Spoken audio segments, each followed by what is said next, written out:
আলাইহি ওয়াসাল্লাম বলেছেন, ইকরার বিল লিসান, মুখে স্বীকার করো তুমি যে আল্লাহর প্রতি ঈমান এনেছো, রাসূলের প্রতি ঈমান এনেছো। তাসদীকু বিল জিনান, এবং এই কথাটাকে তোমার অন্তরে জায়গা দাও, অন্তরের ভিতরে অন্তরে বিশ্বাস করো।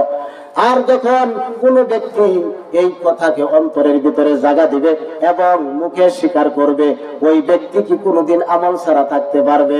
রাসূল বলেছেন আমল বিল আরকান, এবং এই কথার উপরে তুমি কি করো? আমল করো। যখন কোন ব্যক্তি বলবে আমি ঈমানদার, আমি ঈমানদার, তখন যখন মসজিদে আযান হবে, মুয়াজ্জিন সাহেব বলবে হাইয়া আলাস সালাহ, তখন ওই ব্যক্তির শরীরের ভিতরে এক ধরনের ছটফটানি শুরু করে দিবে, কারণ আমি তো ঈমানদার। আল্লাহর রাসূল বলেছেন ঈমানের পরেই কোনো নামাজ পড়া, কথা ঠিক কিনা? তাহলে নামাজ পড়তেই হবে আমাদের। আর যদি নামাজ না পড়ি তাহলে কি হবে? ওই জাহান্নামের আগুনের ভিতরে জ্বলতে হবে, 7 বিচ্ছুর কামড় খাইতে হবে। শুধু এটাই শেষ নয়, ওই জাহান্নামের সংকীর্ণ জায়গার ভিতরে থাকতে হবে। তাহলে আমরা যদি বেশি জায়গা নিয়ে থাকতে চাই তাহলে কি করতে হবে? এই নামাজ, আল্লাহর হুকুম, ইবাদত ঠিকমতো আদায় করতে হবে, নাইলে বাবারে কবরের ভিতরে শান্তি কিছুতে আমাদের মিলবে না। এই জন্য জান্নাতের আশা করতে হলে দুনিয়ার জমিনে আমল আখলাক ঠিকমতো করতে হবে।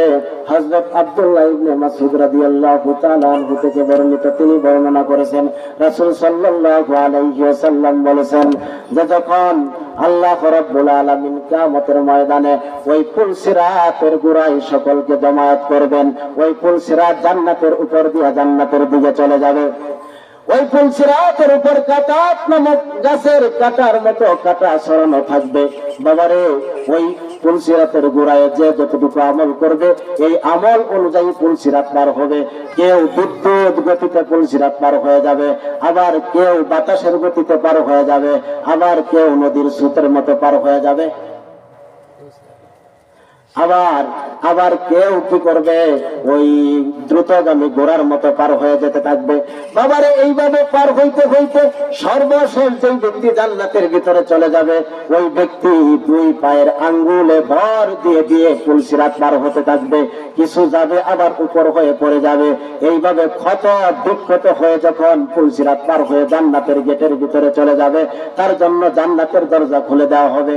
জান্নাতের ভিতরে গিয়ে দেখবে যে একটা আসনও খালি নাই, একটা সিটও খালি নাই, তিনি দাঁড়িয়ে থাকবে।